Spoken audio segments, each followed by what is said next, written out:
Saturday night in Kaliningrad, the Russian enclave in northern Europe. Alexander Gorshkov, head of the city's drug prevention squad, is raiding the clubs. His men pick suspects out of the crowd and take them to a back room.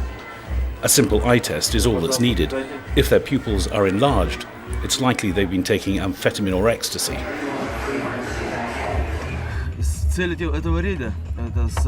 Our aim tonight was to encourage normally healthy kids to be a little bit scared to use drugs, not to arrest people for being stoned. We want just to scare kids off drugs, so they know they could be arrested. Most of all, he wants to scare them off heroin and the risk of HIV. The city's AIDS epidemic, among the worst in Russia, started with drug users sharing contaminated needles, then spread out into the community through sex workers. Out of 1 million people in this region, 4,000 are known to have HIV. Doctors say the real number is twice that.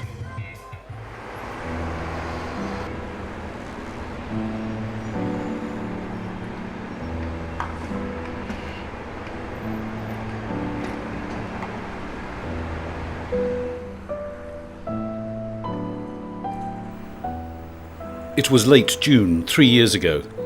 A beautiful young blonde woman, heavily pregnant, walked unsteadily into the city's hospital.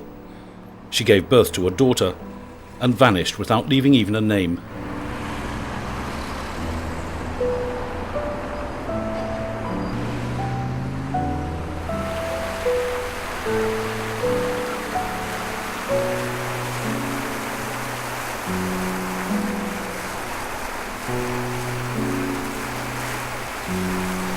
The nurses called the girl Sveta.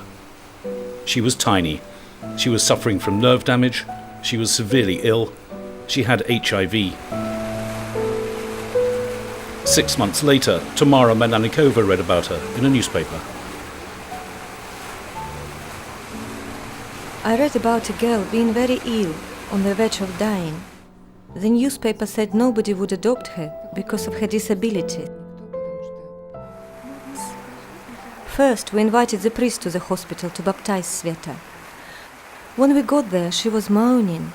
She was in a separate ward, completely alone. She was very distressed.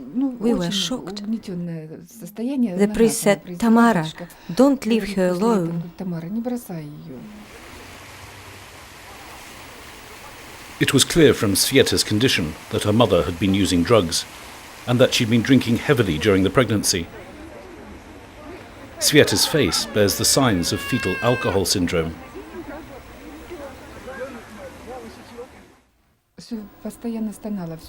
She was tiny.